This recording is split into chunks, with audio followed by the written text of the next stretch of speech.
Coming up on the Next Fan Up podcast, we've got game analysis. Considering the fact he didn't even wear a glove until like halfway through the second quarter because our coaches didn't know it was raining, even though they were sitting in the rain. Referee analysis. Yeah, the refs are capable of stopping anyone. And more. Going back to the Cowboys, Bills, I expect the Cowboys my gosh. to get some. Do we have to? Wait, stop. We're done with the Cowboys and the Bills. It's the Thanksgiving Day edition of the Next Fan Up podcast. Here we go. That's how we start! Yeah, baby! 32 super fans. Where do the reports come from? Did you get an initial? One PodVader. That's football. Every angle of the NFL covered. All that kind of stuff, I get it. This, no question about it, is Next Fan Up. We're going to unleash hell here in December. Hello and welcome to the Happy Thanksgiving Day edition of the Next Fan Up podcast. Hey everybody, PodVader here. Thankful once again to make it to Thanksgiving week in the 2019 NFL season, the historic 100th year of the NFL, week 13. Talk about a mix of your Triskaidera phobias or whatever it is. You got the fear of 13, you've got the tryptophan in the turkey, all sorts of trips happening. It's the tripping edition of the Next Fan Up podcast. Tripping edition. I am joined by the Thursday regulars, James, our Eagles superfan, who's here every Thursday. Hello, James. Hey, Pod. Hey, Kevin. The season can end now. I'm okay with that. Let's just fast forward to the playoffs and I'm an awards. Division. The NFC East doesn't matter anymore. Let's just kick it off with the playoffs and just get it going. Whoever has to play them gets a bye. I did see a meme that said, let's just fast forward to the AFC championship between the Patriots and the Ravens. I don't know how the NFC will shape up, but, you know, we'll find out. The other NFC East gentleman is here, and that is Kevin, calling from the World Trade Center once again. Yes, the lovely World Trade Center. Yeah, I hope the Eagles give up on the season like James wants them to, because they have a quite an easy schedule and the Cowboys suck. So, hopefully you haven't given up on us like James wants the Eagles to give up the rest of the season. You can send us tweets at NFU Podcast, email us nextfanup@gmail.com, facebook.com/NFU Podcast. Great ways to get in touch with us via social media. Obviously, let your friends and family know, hey, I got this great NFL podcast I listen to. They give me all these picks. PodVader is wrong like all the time.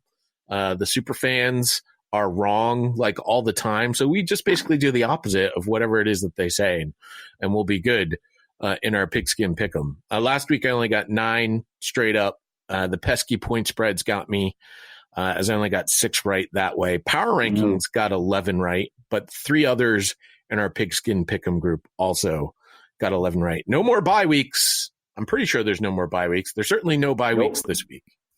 No more bye weeks. We're done. But today we feature only 3 games, and those are the 3 games that will kick off on Thursday, November 28th, Thanksgiving 2019. And we start at 12:30 with the Chicago Bears at the Detroit Lions. The Bears are 20th in our power rankings. The Lions are 26th. The Bears are favored by 3.5 points. This is, by the way, before I even get into the history of this particular matchup, let me give you a little bit of a history lesson on Thanksgiving. I love doing this every year. I know you guys probably hate it. You guys are probably like, it's the tryptophan already setting in. But on Thanksgiving in 1925, a crowd of 36,000, that was then the largest in professional football history, watched the Chicago Bears play the Chicago Cardinals to a scoreless tie at Wrigley Field. That sounds like a blast. In 1934, the Detroit Lions and the defending world champion Bears squared off on Thanksgiving in the first NFL game nationally broadcast with NBC Radio on the call. This year, the 3 holiday games will be played inside stadiums. By the way, not only inside stadiums, inside domes with a combined capacity of more than 215,000 and will be aired to millions across the country and around the world. That's how the evolution of the Thanksgiving Day game occurred in 3 sentences or less. All right. This particular matchup, the Bears, as you heard, they've been involved in the Thanksgiving Day games for quite some time. And the Lions, obviously, as well. They have met 18 times on Thanksgiving Day. And it dates all the way back to November 29th, 1934, where Pro Football Hall of Famer Bronco Nagurski threw a 2-yard touchdown pass to Bill Hewitt for Chicago to secure a 1916 victory in the first holiday meeting between the two teams. In their last Thanksgiving Day matchup, Chicago quarterback Chase Daniel passed for 230 yards, 2 touchdowns, no picks, and safety Eddie Jackson recorded a go-ahead 41-yard pick 6 in the fourth quarter to give the Bears a 23-16 win at Detroit. That was simply last year. Bears met the Lions back in week 10, and Mitchell Trubisky, who struggled this year, did not struggle on that day. He passed for 3 touchdowns, had a 131 passer rating. History says the Bears will win this game in the historical 100th season of the NFL, so who am I to argue with history? Apparently, James and Kevin, you both agree. James, you dare say it's a lock this week. Yeah, quarterback situation for Chicago is slightly better than the quarterback situation in Detroit. Jeff Driscoll, who has been playing for Matthew Stafford, is currently nursing a hamstring. He was limited in walkthroughs on Tuesday, so we don't know if he's actually going to go. The guy who's supposed to be quarterbacking, if Driscoll can't go, is someone I've never even heard of. I don't even have that name here on my report right now. That's how bad it is. As far as Stafford goes, and I've said this before, he is basically a detriment unto himself right now because he's hell-bent on playing out the rest of the season, or at least trying to play before the season ends. The back injury he has is the exact same thing that Carson Wentz had last year, and the Eagles shut him down. They put him on injury reserve. You're not playing anymore. Just walk the sidelines in a ball cap and a clipboard. And Stafford needs to do the same thing for his own health. Otherwise, this could pretty much end his career if he takes the wrong hit. Again, this is fractured vertebrae. This is nothing to be playing around with. So I don't know why he's hell-bent on trying to get back on the field this season and playing. He needs to just shut it down, go on IR, and just call it a day. There's a couple of interesting. First of all, the quarterback who is backing up Jeff Driscoll is the world famous David Blow. Although I will call him that's not real, right? The correct pronunciation of his name is Blau. He is known as the lowest rated player in Madden 20. What is it? Madden 2020. I don't even know what version of Madden it is right now, but he's the lowest rated player in Madden. He famously tweeted out the first person to win an undefeated season in the Super Bowl using me as the quarterback will get a prize. Like that. Yeah, that's who the backup to the backup of Matthew Stafford is. I'm looking at the depth chart here at our lads. Bo Scarborough listed as the 3rd running back. Is he also on the injury report? I do not see Bo Scarborough here. The players of note for the Lions that show up are Trey Flowers in concussion protocol, so he most likely won't play. Rashawn Melvin has rib injuries. Marvin Hall has a foot injury, and T.J. Hawkinson is nursing a shoulder injury. Other players of note showing up, Tracy Walker, the safety, Frank Ragnow, the center, and Snacks Harrison. All this is questionable. Yeah. This all leads to a Chicago win, Kevin. Oh, yeah, for sure. And one of the most meaningless games of the week. Yeah, all right. This game is not very eventful. For the Bears, we have Danny Trevathan, Adam Shaheen, and Taylor Gabriel. So some offensive weapons showing up as questionable right now. To be of note, Ben Braunecker and Taylor Gabriel are in concussion protocol. So those two most likely won't be cleared in time to play. Well, that's a shame. I'm still going to stick with the Bears. Listen, the early Thanksgiving Day games, to me, first of all, this one kicks off at 12:30. Usually dinner is prepared, somewhere around halftime, maybe just as this particular game is ending before the 4:30 game kicks off. It's usually very uneventful. It's usually me and my father-in-law comparing notes, like, oh, who do you got?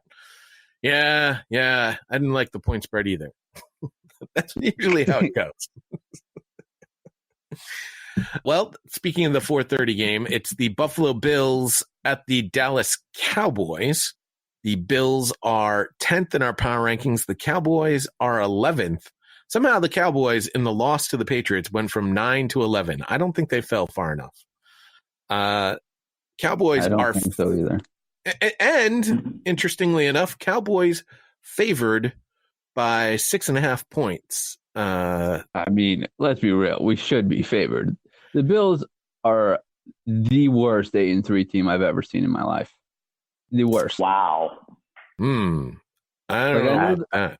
I know their defense is good, but literally I'm not scared of their offense one bit. They have problems, very inconsistent scoring the ball. Like a good day for Josh Allen is like 16 for 29 and like 215 yards and maybe a couple scrambles in there. So honestly, all the Cowboys need to do is contain Josh Allen's mobility, which I suppose is easier said than done. Mm-hmm. I mean, our coaching staff probably doesn't even realize he has the mobility. But yeah, I'm honestly not too concerned. I should be, but I really do think the Cowboys should win this game pretty easily, honestly. We're at home. We always play better at home. Amari Cooper, his splits at home and on the road are drastic. He's absolutely dominant at home. Dak, I know, I don't even think Dak played that poorly last week. As you know, Pod, the conditions were absolutely awful. So, I don't really blame him that much. Considering the fact he didn't even wear a glove until halfway through the second quarter because our coaches didn't know it was raining, even though they were sitting in the rain. But it's just honestly ridiculous. I've never seen such an inept coaching staff. So obviously that will be one way we can lose. Our special teams is hot garbage. So we need to get in. I know the Bills have Andre Roberts. He's a pretty good returner. So one of my main concerns is not giving up 30-yard returns on the punt or on the kickoff return, set up good field position. But, yeah, I think 6.5 points is very, very reasonable. It's funny because everything you just said didn't make 6.5 points sound reasonable. It sounded like 6.5 points were reasonable for Buffalo. No, as I said, they were the most overrated 8-3 team. Frank Gore, not scared of him. Devin Singletary is a little worrisome. I admit he's a little nifty. He has deceiving power as well. But the Cowboys, although they do struggle against the run sometimes, I don't really see it happening this week. Do you know what quarterback, by the way, leads the league in touchdowns? Rushing touchdowns? Oh, God. I imagine Josh Allen. It is Josh Allen. He has 7. Exactly. So Lamar Jackson only has 6. Hopefully our coaching staff is aware of that. But yeah, I mean, obviously the Cowboys could lose. They lost to the Jets, so anything's possible. But I mean, their season is on the freaking line here, at home on Thanksgiving. I mean, we couldn't have a better situation for our most important game of the year. So if we do lose, God forbid, not going to be very happy, especially since I just got into a Twitter quarrel with someone yesterday. And I need to prove him wrong. But I love that. A quarrel with somebody on Twitter is the impetus to you saying 6.5 points is reasonable for the Dallas Cowboys. Oh yeah, I don't want him coming back in my mentions saying that he was right, and that'll be humiliating. Being right or you losing this game? They will both be humiliating. They will both. I mean, Dak is going to go for.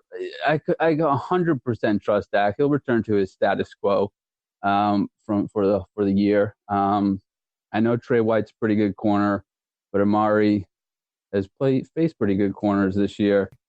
Only one he hasn't fared well against was Stephon Gilmore. Even though he only